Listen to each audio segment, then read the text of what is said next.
No one is slowing down in this hiring race for the right talent. That's why Principal wants to help you stay competitive by providing a comprehensive benefits package tailored to your company's and your team's needs. Because having the right benefits may help you reward and retain your team so they feel valued, motivated, and ready for the future. And that makes all the difference for your business. From large corporations to small and mid-sized businesses, Principal has the retirement and group benefits plans customized for your goals. Your company's future depends on its people. Give them the tools they need to succeed. Talk to your financial professional today about the right benefit plans from Principal. Principal Life Insurance Company, Des Moines, Iowa. For important information about our products, visit principal.com/disclosures.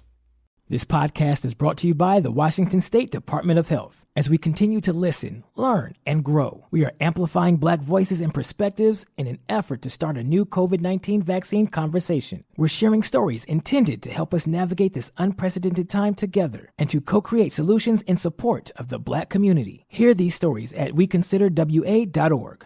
What's up? It's your boy, The Ted Smith. Thanks for listening to the Men's Room Daily Podcast. Want more? Check out the greatest podcast in all the land, The Podcast. Be sure to subscribe and listen to a brand new episode every Tuesday night. The debauchery rolls on. You're listening to the Men's Room with Miles and Thrill. 99.9 KISW. Random Massachusetts is a crazy one. Classes at the school were canceled for a second day last week as the principal recovers after being knocked unconscious by a student on Wednesday. 16-year-old appeared in court in connection with the assault on the principal, Patricia Lamprin, and another staffer outside of the K-12 inclusion school. The woman, or the girl, is facing charges of assault and battery on a person over the age of 60 or disabled resulting in serious bodily injury, assault and battery causing serious bodily injury, and assault and battery on a public employee. Judge set her bail at $5,000 in order that she stay away from and have no contact with the victims. So she is not going back to school. Huh, what do you know? Your brother ever get any crap that was just having to break up a fight and accidentally getting hit? You know what I mean? Not that it was intended for him or, just some crazy stuff going down. Yeah, his first job is the vice principal, right? You got to be the disciplinarian. Right, you're the bad cop, so to speak. Right, so it's a middle school, and there's some kids smoking cigarettes or something outside. So he kind of goes out there to get them, and then they run, and he gets kind of fired up. So he chases after them. But apparently he's along a 4-lane road. All right. And everybody could see him. So in retrospect, he's I shouldn't have done that. But he was it earned me respect on day one. People were like, oh, Mr. Smith. He's going to go on the road. Okay. Yeah. He's going to fire it up. So, right. Running down the street in a suit. But I'm pretty sure the state's don't do that. Maybe you should tell your brother, say, hey, man, Miles is middle school. They just had a smoking section. Well, the weird thing is you'd be over there with your teacher. Right, and was it just casual conversation? That was the smoking area. There was a Folgers can where you put your butts out that had sand in it. You know what I mean? That was classy. That was where you went to smoke cigarettes. It was just, and look, kids would dip in class. Of course. It was not a big deal for somebody to have. And then when Skull Bandits gained more popularity, that became the thing. Where everyone still dipped, but when they were in school, I guess it was just a little bit easier to put a pouch in. For sure. But you're in school, you don't want to disrupt the teacher. But it was not uncommon to walk into class, man, and the whole thing smells like, mint tobacco. Right. The smell of chewing tobacco. Yeah. It was, and kids would have cups on their desk, you know what I mean, with paper towel and a cup, and they'd just sit there and, and dip. I got in trouble once, right, because my grades were bad. So I had to there was one teacher that taught AP level science classes, so I never had her. But she just, once in a while, certain people don't get along. So she never liked me. I used to have to sit in her class once in a while for an extra study hall. So she was not a big fan of mine. I didn't really care for her. Sure. But my senior year, my buddy picks me up and he smoked Black and Milds. Okay. So I get in the car and we're we don't really think about it, but we're sitting in front of the school kind of passing this Black back and forth, kind of hitting it. So the next day I remember she calls me down. It's this big deal. I'm I'm not even in your class. What is up? Right. She's well, it's been reported you guys were smoking a blunt in front. I was why would I do that? Right. She was well, and I was it was tobacco. And she's tobacco's illegal. I was I'm 18. She was well, you guys really shouldn't be smoking that. I was you're right, but also I'm 18. Right. You think I'm dumb enough to sit in front of the school and smoke a blunt? Come on. Yeah, man. who wants to get high and go to school? I used to do that. I know plenty of people that did it. Yeah, I did it. Yeah. By my senior year, okay. I used to do that. You got better grades. But, you paid attention. Everything was very interesting. strange. I mean, that is fascinating. It was. Right. I definitely had a couple friends get thrown. Now, granted, I went to a Catholic school, right? Mm-hmm. So there's, and I don't want to say too much, but there's plenty of stuff that goes on in any high school. Sure. But these two guys got so baked that we were in religion class. Mm-hmm. It's a Catholic school. Right. And they're just dying laughing. And the finally teacher's like, all right, you two, like, I know you've smoked weed. Like, there's nothing in the Bible that is this funny. And there's nothing about Catholicism. It's really like funny. Hilarious. No. And they are just dying, laughing, snickering at each other. And I remember being like, oh, guys, like, chill out. Or just cover your mouth. What was the big thing that went down at your school? 206-421-ROCK. Hello, Catherine. Welcome to the men's room. Hola. Hola. Well, the year was 2005, and it was, you guys were talking earlier in the show about high schools whose football teams suck. Yeah, that was my high school specifically. I was not. Yeah. Yeah, mine too. And it was homecoming, and they actually won. And so the dance was insane. And this is 2005, so it was kind of the height of this like club, rap, hip hop sort of music. And do you guys know what freak dancing is? Freak dancing? Yeah. It's that dancing that you see where basically the girl just grinds her bottom up on the guy's crotch, and that's just what I didn't know it had a name. happens to me every Friday night. This might shock you, but even the rare occasions I dance, doesn't happen to me. Mm-hmm. But yes, I see other guys you with sound girls. Like the school administrator, the way you said that, though. You familiar with this freak dancing? Freak dancing. My aunt did it to me at a wedding. Oh, God. Yeah, baby. Well, so it was the height of freak dancing. Maybe it was a Southern California term. I don't know. But so rumor has it that people were actually having sex on the dance floor. Later, I found out people had snuck alcohol in water balloons up into the vents of the bathrooms. Of course. So kids were throwing up. The police got called. I think one kid got arrested for distributing drugs. And all of our dances that year got canceled. But the best part was our principal and one of our 60-year-old administrators decided at a all-school meeting to show what freak dancing was, what inappropriate dancing. Oh, my God. We were not supposed to do. So that was definitely memorable. And then they did give the seniors prom. They let them do prom, but they told them 3 different locations that prom might be at in order to prevent them from hiding alcohol in the location. So, yeah, we got all of our dances. So now when you said they were demonstrating what the freak dancing was, did they show a video or did they reenact this themselves? They reenacted. Oh, my God. How uncomfortable was that for everyone? Well, I'm 31, and I'm still talking about it to this day. Okay. Yeah. My daughter went to her prom a couple times, but as far as the school dances go, it was just one of those things that I don't know if it's not cool anymore or in their group or whatever. What? Well, going to a school dance. Oh, yeah. Like, there was, and then again, we're in Seattle, so there's plenty of other things that they can do and plenty of other places they can go. Sure. But when you live in the middle of nowhere, and you're going to school, that's the thing. Like a dance was like, it was the biggest deal in the world. Like, man, we're going to have a dance. No, you're right. Like, prom was one thing, but that also said you're about to graduate or you're finishing your junior year, right? But you're right, like a school dance, why would you even bring that up to me? I had no interest in that. I went to a school dance one time, man, and it was a multi-school dance. Okay. And it was at a skating rink, but obviously the ice wasn't down. So it was like one of those deals. In spring or fall, I don't know what the deal was. But anyway, so this girl runs up to me, man. She's like, do you want to dance with me? And she went to another school, and I'm like, hell yeah, I want to dance with you. So I got there, man, we're doing our thing, man. Is she it's freak awesome. dancing? Oh, man, she was getting real close, and I was like, this is awesome. And then the next song was a slow song, so she grabbed me. Should we slow dance? I'm like, this is awesome. This has never happened to me. Can she feel your erection through your pants? So I'm like, all right, man. So thank God, this is awesome. This is going to be a great night. I'll be right back. Got to go use the bathroom. I go into the bathroom, man. I'm using the bathroom. 3 dudes walk in. And the one dude goes, you dancing with my girl? And I turn around. And she was just doing it to piss him off. And I'm like, well, it worked. Oh, no. And so I knew the guy, Rick, but Rick had grown like a foot taller than everyone else before everybody else. Right. I just remember being hit in the face by Rick Hill, man. He took this swing, man, and hit me in the face. And I tried to act like it didn't hurt. Of course, that's what you always That's what everybody does. Before I tried to throw a punch, and then I realized I stumbled forward a little bit, kind of fell into him, and then his two buddies kicked my ass. Oh, no. So it was a setup. It was a setup.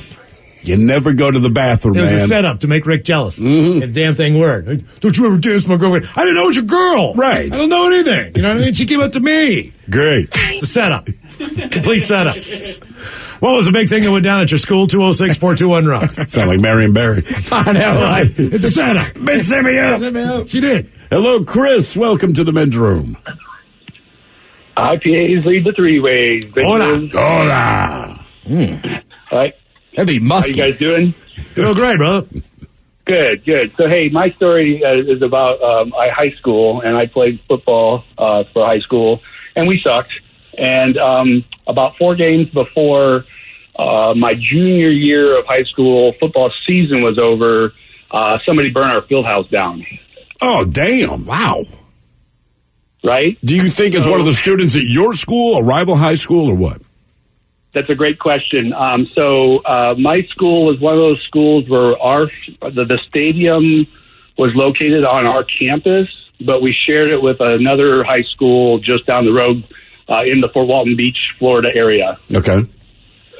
So we feel like one of them on their side decided to burn it down because they were jealous that they didn't have a field at all. They always had to practice in the dirt, and they could only play games at our stadium when we were away for away games. Yeah. You'd be shocked, though, man. You grew up in an area like north of where I grew up was Western Pennsylvania, and their football was legendary as far as, the players. Quarterbacks and everybody. But when you're talking about Fort Walton Beach, you're talking about an area that's just south of basically Alabama, Georgia, and then the panhandle LA. of Florida. Yeah. Lower Alabama. Yeah, exactly. You want to talk about talent that comes out of that area, too. It's a massive Hey, deal. Miles, you played football. Have you ever driven or stayed in your visiting locker rooms for the other team? Have you ever dressed or suited in that area?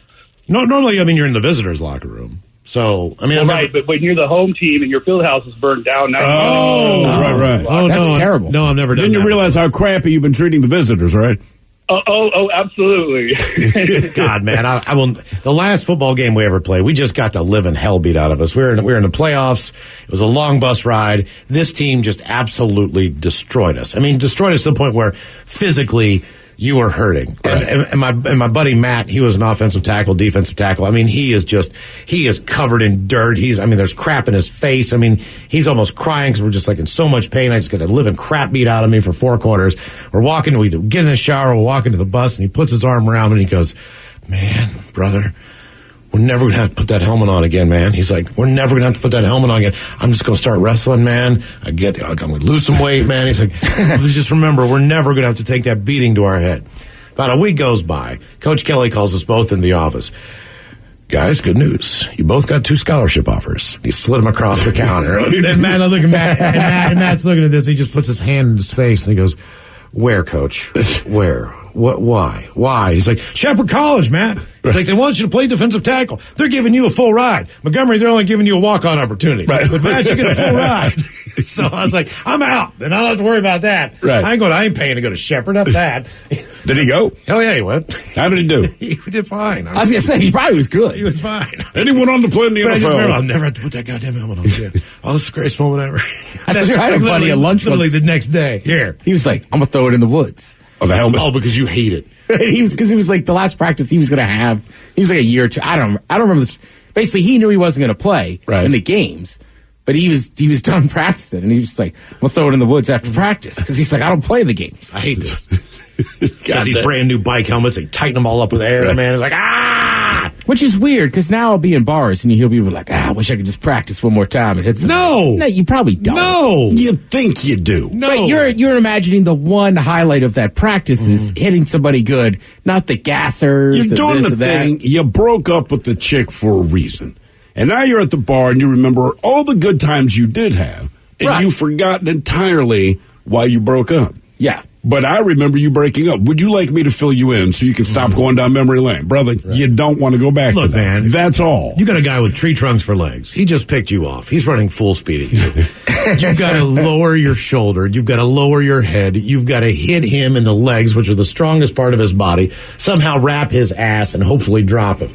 And it's more painful than anything that I'd ever want to do again. And you don't necessarily get the tackle. No, it's just, he just trucks you. You know what I mean? He puts his head down. So now you got to get lower than that. And then you just get the living crap knocked out of your head, and your head's ringing. Well, he's waiting for it. Oh, God, man. They run toward you. It sucks. There was a game on Sunday. God, I wish I could remember the team. Sucks. A dude is trucking down the field, and basically breaks contain, and it's one of the running backs, but he's wide. And he gets through, and you can see the cornerback is the only dude between him and the end zone. And you could just see the body. Again, this is the NFL, and you could see everything about that cornerback's body language that said... And he did what he could. Dude got planted. Oh, yeah. Just absolutely planted. There was one in a college game this week. I forget which game I was watching. Somebody picks it off, and the dude, I don't know that he would have made the end zone. It might have been the Husky game, but he almost basically stopped to turn and drop his shoulder into the quarterback. Hit the guy. Yeah. I was like, Right. damn. Yeah. Sucks. Hello, Jared. Welcome to the men's room. Hola. Hola. So I grew up in Indiana, and I was at probably the first or one of the first high schools to institute random drug testing for all athletes. For all athletes?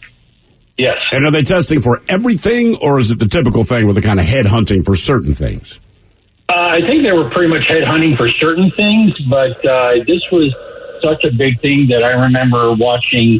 I think it was Tom Brokaw or whatever, one of the national news, and our vice principal and athletic coordinator, Jake the Snake, was on the national news talking about how this was going to be the new thing. And how much time did they give you from the time they announced they're going to do this until the time they implemented it? They announced that they were going to start doing it in the summer, and that next school year they started it, and you wouldn't find out until that morning if your number was pulled. Damn. That's crazy. Wait, did random drug testing in high school? I mean, everybody had to get one before you could start a season, but... I'm not even sure they drug tested us before. We had to get a physical before, but in college you did. So there was a couple windows. I do remember after the spring game, they always play, you have practice for a month, and you play in a spring game, then you kind of take a recess, you go into summer lifting and conditioning drills, then you come back for the fall, get it going on. But in my lifetime, I've been to a lot of parties. I have seen a lot of drugs. Depending on the situation, whether it was rock shows or just people having house parties, whatever, I've seen my fair share of drugs. I've never seen as many drugs in one place as a party I went to after the spring football game, because then you knew. You got a while. You were not going to be drug tested for the entire summer. And the whole team was just absolutely whacked out on drugs. Whatever drugs you wanted.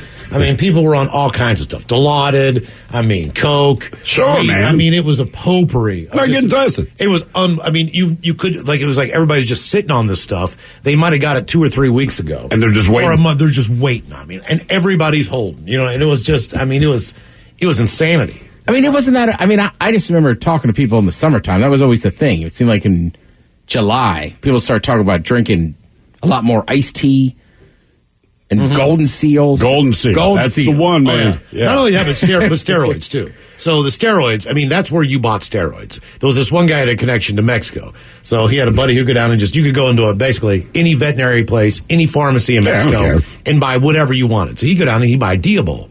So anybody who wanted to go on a roid cycle, they were, you $300. You just come up with $300, man. Most people took their per diem money, and you get a big cycle, man, and you'd see guys in a month or so. And because you didn't always see people in class. You saw them when you practiced, but that doesn't necessarily mean you saw them on campus. But you'd see a buddy in the weight room, man, and he was just huge. Right. And no one cared. No one said a word. He was bloated as hell. He was angry. He was aggressive at the bar. He was the one getting in fights. But there's 50 of these guys. Sure. That are just completely juiced up. I also lived through the age of ephedrine. Oh, yeah. Yeah, we did. When I was a senior in high school, it was everybody took it. It was almost encouraged because they were supplements. White Crosses. It's a supplement. Whoa, that's the difference. What was I going to say? What was the big one? Creatine? That was huge right then, too. Right, creatine. There was a bunch of them where it was just like, no, this is just smart. It wasn't until a couple years later we realized, like, basically we were doing drugs. Was it after the dude, or say, guy from the Orioles, right? When the pitcher from the Orioles, was it ephedrine? Was he? He was, right. He dropped dead. He dropped dead. There was a few of them. There was like a football player that had the Minnesota Vikings. Stringer? Was it Corey Stringer? And then there was Beckler for the Orioles that went down because of that stuff. We would, I mean, you couldn't believe the crap we did. Like, there was this stuff that you put under your tongue, like these drops. You're like, it's bull semen. Right. Just whatever it was just some crap. You know what I mean? But I believe it was deer. Well, deer antler spray came along later. Oh, was that later? Yeah. But the bull semen was the early stuff, I'm pretty sure. Anything to get jacked. Right.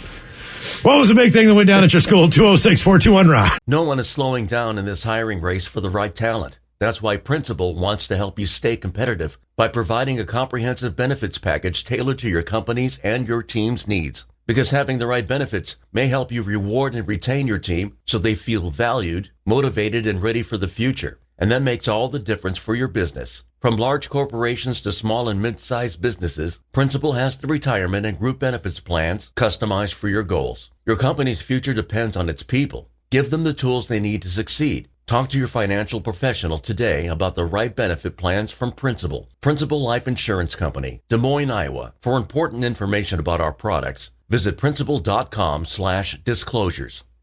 This podcast is brought to you by the Washington State Department of Health. As we continue to listen, learn, and grow, we are amplifying Black voices and perspectives in an effort to start a new COVID-19 vaccine conversation. We're sharing stories intended to help us navigate this unprecedented time together and to co-create solutions in support of the Black community. Hear these stories at weconsiderwa.org. A dad in Lowe's feels just like being a kid again. This Father's Day, find prices to treat him to the gifts he craves.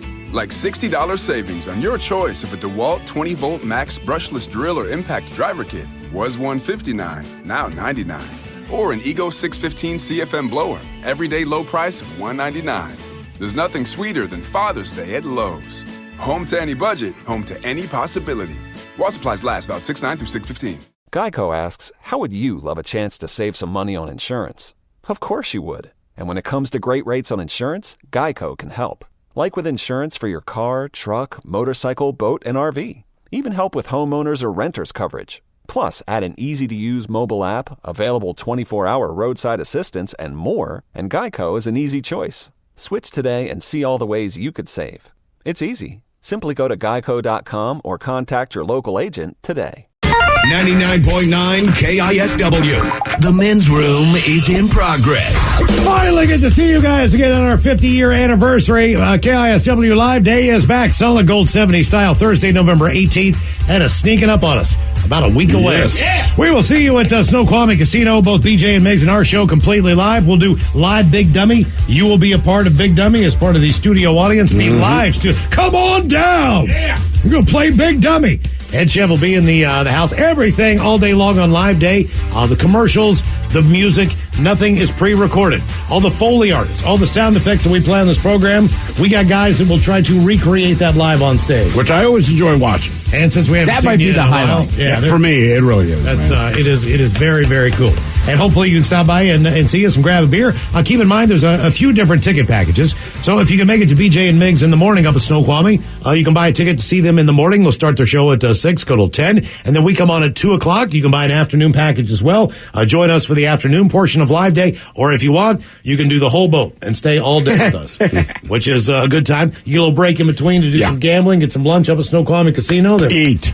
Yes, please. Then right back to us as we will do our show live at 2 o'clock. So all the details on Live Day at KISW.com. Keep in mind, we didn't do Pain in the Grass. We did not do our 15-year celebration to be on the show. We did not do our 10-year anniversary for the beer party. Didn't do Red Festival. Yeah. I didn't do a 50th birthday party. Ted didn't do a 40th birthday party. We have been struggling, man. So Mike's never been to a goddamn birthday party. I mean, golly, we need something. So we got it. KISW presents Live Day. All the details at KISW.com. Our question, what was the big thing that went down at your school? 206-421-ROCK. Guess who it is, Ted? James, welcome to the men's room. Hola. Hola.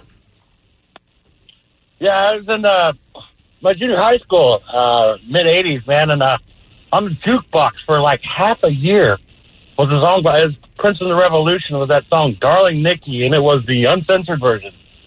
Yeah, none of the teachers knew about that. So what, you guys actually had a jukebox at your school? Yeah, we had a jukebox in our school in our lunchroom for lunch. Yeah, that is insane. It wasn't, but that was the B side of a bigger song. Was it Purple Rain? Purple Rain, or When Doves right? Cry, or I don't know what the hell it was, but I'm pretty sure the Darling Nikki was the flip side. So what happened when the teachers got wind of what Prince was singing about? Oh, that record got yanked off of the. That was gone. Yeah, that makes sense. Actually, when Prince went through his religious phase, whatever that was, probably for a decade or so, he stopped playing that song. There were a number of early songs. He from would like play Dirty the Mind, music, but he wouldn't sing the lyrics. Yeah, right? Dirty Mind and Controversy that had some questionable lyrics on it. And he kind of just gave up that entire catalog and wouldn't do a lot of that stuff. Darling Nikki was the song. Specifically that song. So back in the 80s, like he said, that song comes out. Tipper Gore, the former wife of former Vice President Al Gore, right? She's raising 2 daughters, I believe it was. Anyway, her older daughter comes home with the album, puts on the album. Tipper is familiar with Prince because she's heard Purple Rain and that kind of thing. She hears Darling Nikki, and she loses her ass. I mean, she loses her mind to the point that she goes to Congress, and she carried some clout, so they listened to her dumb ass, right? And she created the PMRC, the Parent Musical Resource Center. And as a result of Darling Nikki and Tipper Gore hearing that song and losing her, because she didn't know that other artists were singing about sex as well, so this was news to her. And so she created the PMRC. Serious, I was like, you said you like Elvis. What did you think he was talking about? Anyway, so it's this big congressional thing, and the guys from WASP had to testify in front of Congress. Rob Halford, Ozzy Osbourne, Dee Snider from Twitter. Seriously, it was like a big-ass deal. John Denver testified and said, look, I don't believe in censorship. Like, don't buy the goddamn record. Anyway, that's when they started adding the stickers. Back when you bought music materially in your hand, that's when they started putting the stickers on those albums to say explicit language. Two Live Crew, that was the song. It was a bunch of different. But what happened was, right, so kids being kids, and kids are the one, 15 years old buying most of the popular music. When you put that sticker on the album, their sales exploded. That's why you bought Ice-T, because you never heard of him before, but you saw the sticker. But you said explicit. So it's like, hell, I don't know what this guy is. I'm buying his record because apparently either he cusses a lot or he talks graphically about sex or both. Doesn't matter. So all you needed, so it backfired, right? So Tipper went through all this stuff. And once you put that sticker on the album, you're right. A lot of artists broke as a direct result of a bunch of 15-year-olds going to the record store. You didn't know the Two Live Crew. I was going to say, Two Live Crew, that to me, like, we might have never known who they were outside of Miami. No, there is no chance you would, because they really weren't good. They had a moment and their lyrics were stupid and all this, but you put that sticker on there. And then my buddy's like, have you heard Two Live Crew? I'm like, do they have a sticker? He's like, yeah, then put the album on. And there was another genre there that was, at the time, that was very popular too, and that was comedy albums. So, yes, you could listen to Steve Martin. And Steve Martin didn't get he was clean. He didn't get real dirty or anything like that. But you could always go and listen to Eddie Murphy. George Carlin used to cuss on his records. You know what I mean? But now we knew he did because otherwise they were just names of comedians, other than like Eddie Murphy, who was super popular. Yeah, but your parents gave you a pass on Eddie Murphy because he was mainstream and they didn't really understand what his stand-up was. They knew him from 48 Hours and Trading Places. Or maybe Saturday Night Live. Night Live. But they did not know, about Aunt Bunny and all that stuff. Yeah. Like, they had no idea. Things change. So, you would go up and quietly listen to Fire and all these guys, because if they heard that stuff... Oh, they'd freak out. And you were just laughing your ass off. But you know what I mean? If they heard it, they would laugh their ass off too, and then huddle up together and take the record away. Right, exactly. You know what I mean? Well, sometimes Cheech and Chong. Kids I was going to say, Cheech and Chong is the one I always remember. It's like a woman that babysat us. Her son was a little bit older than I was. Mm-hmm. It just seemed funny that they had to pee in a cup. Yeah, exactly. But we would build a fort to go downstairs and in the basement and listen to that album. Now I get it; they're talking about a drug test. But who is it, man? Yeah, we thought it was the funniest thing in the world. It's Dave, and I got the stuff. And you're right, because somebody made it so bad, it almost seemed better. Who is it, man? Did. Once you tell kids, hey, we don't want you to have anything to do with this because it's bad, then that's what the kids want. That's never changed, man. Did you ever put a kick me sticker on somebody? It's Dave. Always. So I did it at a Friday night, you'd have teen group. Mm-hmm. And then to this day, a couple people asked me about it. Now, they never would have asked me, except the guy stopped the whole thing and was like, we got to talk about this. I found it funny. Well, somebody kicked me. So I have a couple buddies. We're 40 now. We'll be like, found it funny, so somebody kicked me. You used to go and just come up and run in the back like, "Hey, you doing, man? How are you, Bap?" Yeah, and he didn't work. He didn't work at my grade school. He was just a dude there on Friday night running like the Catholic teen group. You knew you had to kick me on your back when someone came up and kicked you, right? Well, they came and slapped your neck like they like him. Whatever. Hey, man, good to see you, Bap. How paranoid, like between 7th and 8th grade, if anyone slapped me on the back, first thing you do is rip off your shirt. Yeah. And look, like, yeah, man, if you're touching me, you put something on me. You put a sign on me. What was the big thing that went down at your school? 206-421-ROCK. I mean, even right now that we're talking about it. Kind of want to do it, not to. Well, I'm just saying, if you randomly came over to get something off the printer and gave me a slap on the back, I'm like, what'd you put on me? Right. It's, once you learn, trust no one. Hello, Nick. Welcome to the men's room. Liquor and whores. Liquor and whores. All right, so it was about 2006. I was in 8th grade in a private Christian school in El Paso, Texas, of all places. And the day prior, my buddy Rico, who was on the football team, I told him that I had access to the White House's phone number, and he didn't believe me and dared me like $5 to bring it the next day.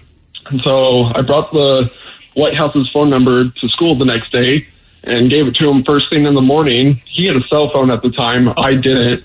And he took the number from me, called it, and called in a bomb threat and then hung up. And we're like, oh, my God, I can't believe you just did that. Like, what if we get in so much trouble? And they're like, oh, no, they'll never be able to, like, track us down. They'll never. Yeah, not even 4 hours later, our principal comes and gets me, Rico, and this other guy. Brought us into her office and was like, you need to call your guys' parents and get them to the school like as soon as possible. And so I had to call my parents, and we were all like, didn't know what was going on at first. And when our parents got, I kid you not, they showed up in black suits, aviators, had the earpieces, and they were from the Secret Service, and they sat all of us down in this conference room with all of our parents and administrative staff, and said if we were 2 years older, they would have arrested us for making that bomb threat. What year were you? Who was the president at the time? Do you remember? Not really. 2008. So 2008. So that would have been the end of Bush, I believe. Yeah, right. Just a side note, doesn't matter. Right, because I was curious the time frame, how old he was. Yeah. You know that going down. Wow, dude. Yeah, that's not the thing to do. We had an incident. They'll never track me down. 13, 14 years ago. You don't joke about that stuff. No, I can't remember. I can't remember what our question was, but it was about something drug related or something. And a guy called and basically said, "Yeah, man, I run drugs into Canada all the time." Or I can't remember exactly. No, he made it work. The idea was he's transporting, and not weed. I want to say it was cocaine or something, right? But a heavy duty drug.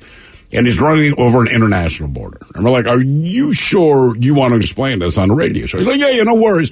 And we're like, how do you sneak it over a border? Because to me, I would be sweating, So he said, well, and this is where it really went downhill for him. Mm-hmm. He said, well, the good news is, he's like, look, one of the guards at the border, it's a buddy of mine. So I always go, and I mean, man, maybe 30 minutes later, maybe. So Hair Club comes running in the Ben's studio, and he says, hey, man, we need the audio from 352, this phone call at this time, blah, blah, blah. And we're still on the air.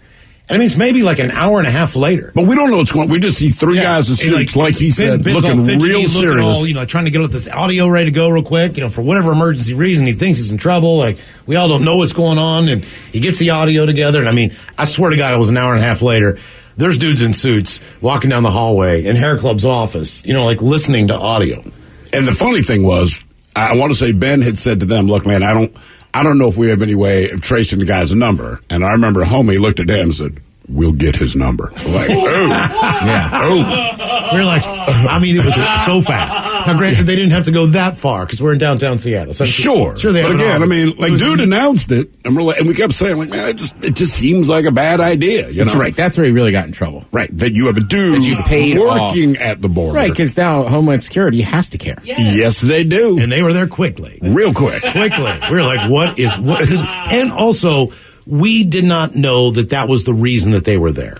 So he said all this stuff, but we still didn't put the dots together. As far as what it was that triggered, you know what I mean? Whatever it was that, why are they here? Why does Ben have to pull audio? Why do they look so serious? Yeah, right. First you figure it's like corporate or something, but then you realize their body language like, it ain't corporate for this company. Yeah. Like, what the hell, guys? Yeah. And Hair Club's freaking out. We still didn't know, but we're still on the air and still trying to do the show. We're just not piecing together what has happened. It's probably one of my favorite quotes from this show. Why is DHS here? I am not kidding. Yeah, exactly. What was the big thing that went down at your school? 206-421-ROCK. But all that said, once you realize they're not here for you, you're like, good, yeah. Whoa. You don't even have to tell me. I don't care. Now I'm going to take the beer and put it back on the couch. Right, exactly. You can unlock the office. Okay. So we used to have weed in the office. We used to have everything in there. We'd hide it. We'd get it and we'd hide it in the cooler. In fact, Hair Club, I remember he stormed into the studio once.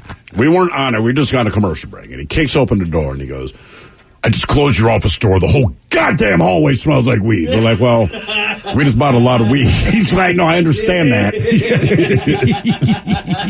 The good old days. Yeah. Hello, Johnny. Welcome to the men's room. Hola. Hola. Yeah, so one of the girls in high school said a teacher was going to change her grade for inappropriate action. The next day, he was rolled out on a stretcher because somebody put 4 hits of microdot acid in his coffee. Jeez, man. You're guessing it's the girl? Yeah, I would say so because everybody gave her a wide berth after that. Damn. Okay. Why would she announce that? Yeah. Why would she announce it? Well, because it's a high school kid. Yeah, I know, man. I don't know. I'm always like, man, just keep your mouth shut. You know, like, look, if the teacher got dosed with that, if I had done that, you would never know. At least not until, enough time has passed where I can legally tell you that. 4 is a lot. Yeah, that's a ton. 4 is just that's ridiculous. If you have to go out on a stretcher, yeah, it's too much. But what a weekend. What was the big thing that went down at your school? 206-421-ROCK. But then you wonder about that, because that's right? at least 36 hours. So I find out that somebody has dosed my Sprite, say, right, with acid. I don't know what's going on. They got to take me out on a stretcher. They get me to the hospital. Once they can confirm what it is, be like, fellas, if it's all the same to you, can I go home now? Mm-hmm. Now that I know I'm safe, hey, let me enjoy what's left on this. I was panicked because I didn't know. I know you've never seen that movie before, but I'm telling you right now, if something like that were to happen to us before we went on the air, and we have got a little experience with this stuff, but either way, I don't think we can pull it off. Speak for yourself. I don't think we can pull it off. It'd be like, dude, we got to go home. Or we got to go take a walk or something. Like, I can't stay in here and do this. Man. Oh, God, that would be awful. Oh, it'd be terrible. The first time we did Weed Week, and it's not like we've never done this show stoned, but on Weed Week, you really up how much weed you take in, right? So my name had gotten pulled, and like anything, when you get real baked, you kind of fold in on yourself. Yeah. So I'm in my own world, and I'm okay. You know what I mean? I know the show's coming, and I'm like, man, just keep it together, bro. The show's going to start. Well, the thing about the very intro to the show, I did not realize how many bells and whistles. And so I was fine for this part. Mm-hmm. I was okay. Until we had to start talking. But when the show actually starts and things are screaming and banging and there's explosions and they're yelling all this crap, I started freaking the hell out. I'm like, oh my God. Like, I don't know if I can do this, man. It's too much sound. I mean, we go on every day at the same time. So it's like a shot clock you're watching. You know what I mean? You better have the bathroom done. You better have everything in place. You know what I mean? Like, the show's not going to start late. When it starts, you better be sitting here and ready to go. You know what I mean? So I'm telling you, hearing this with the headphones, it was just loud. Like, oh, no. I'm super baked and not a slut. Oh, Jesus. All this weird stuff. To me, it's not fun. Like, I like to smoke weed when my day's done. So, like, right, being stoned at work and having to, like, do stuff, like, this just kind of sucks. Yeah. I disagree. I would just, the intro was not fun. After that, to me, it was some of the, actually, we did Weed Week once. Somebody brought in, what was it, 100 milligram brownie? Yeah. Whatever it was. You ate like half? No, I ate the whole thing, but I didn't know, because Robin was here, and she goes, where's the rest of the brownie? So I ate it, man. She's like, dude, we cut it into 4s. You're supposed to take a quarter of that. I'm like, oh, no. I mean, there's nothing I can do now. So she goes, are you all right? I said, we will find out. There's no lie. I was stoned for 2.5 days. I was so baked. And I remember I woke up the next morning, but then it wasn't fun anymore. I'm like, oh my God. Like I woke up and I'm still just baked, man. So thirsty. Right. Can't get enough of this water. What was the big thing that went down at your school? 206-421-ROCK. Hello, Pat. Welcome to the men's room. Hola. Hola. All right. So this is back home in Oakdale, Minnesota. We had our prom coming up. I was a senior, and this kid, not super friendly, didn't have a ton of friends, but he was an all right dude. He ended up somehow getting a hold of and recruiting this porn star out in California to come to our prom with him. He was not really a ladies' man. Paid for like her flight, paid for a hotel room. Anyways, this was months before prom. The school gets hold of like what's been going on, and a newspaper article comes out in our local paper actually that this was happening. And they threatened expulsion. They threatened expulsion on this kid if he did take her. Why? It's not like they're going to film a porn. I mean, like, why does it matter to them who you bring? Exactly, and that was what we were all saying, and we were like rooting for this kid. He became like the outcast to like high school king in like 24 hours period, and literally, so we never heard of any. He never took her, so that was that. I mean, the story kind of dies. No pun intended, anticlimactically, but like we always just talk about it as like a thing of legend now. Like, oh yeah, and he took her to a motel room and said screw prom and banged out, and they lived happily ever after. Damn, I can't believe the school freaked out that much. Right. I mean, I get the optics on all these things, but it's like, look, man, look, half the chicks I went to high school with were absolute whores. But they weren't making money for it. They just put out, we knew, well, whatever. There's a lot of different reasons, but you didn't object to them being there. You know, does it matter? Well, she's an adult. It's a prom. Yeah. Mm-hmm. I mean, but if you're 18, say. I don't know. What would your brother do? The senior's 18. Right? Oh, the porn star's not coming to the prom. But you don't let him know that a porn star's coming. But I mean, like anything else, word gets around. Yeah, if you're going to invite a porn star, if you're going to invite a porn star, there's no chance you're not telling somebody. Again, you got to remember these are high school kids. I know. They do not keep their mouth shut. Like my brother, when he was a disciplinarian, like it wasn't the hardest job in the world. Like, high school kids can't help it. He didn't even need Facebook. Right. No. Just stand in the hole. Yeah, exactly. Just listen. Still to come, Ryan Castle will join us. We will sit and spin. We've got the 10 bands and their most repeated words that they use the most often. That's often the way after emails on our question. What was the big thing that went down at your school? You are listening to the Men's Room. No one is slowing down in this hiring race for the right talent. That's why Principal wants to help you stay competitive by providing a comprehensive benefits package tailored to your company's and your team's needs. Because having the right benefits may help you reward and retain your team so they feel valued, motivated, and ready for the future. And that makes all the difference for your business. From large corporations to small and mid-sized businesses, Principal has the retirement and group benefits plans customized for your goals. Your company's future depends on its people. Give them the tools they need to succeed. Talk to your financial professional today about the right benefit plans from Principal. Principal Life Insurance Company, Des Moines, Iowa. For important information about our products, visit principal.com/disclosures. This podcast is brought to you by the Washington State Department of Health. As we continue to listen, learn, and grow, we are amplifying Black voices and perspectives in an effort to start a new COVID-19 vaccine conversation. We're sharing stories intended to help us navigate this unprecedented time together and to co-create solutions in support of the Black community. Hear these stories at weconsiderwa.org. A dad in Lowe's feels just like being a kid again. This Father's Day, find prices to treat him to the gifts he craves. Like $60 savings on your choice of a DeWalt 20-volt max brushless drill or impact driver kit. Was $159, now $99. Or an Ego 615 CFM blower, everyday low price of $199. There's nothing sweeter than Father's Day at Lowe's. Home to any budget, home to any possibility. While supplies last, about 6/9 through 6/15.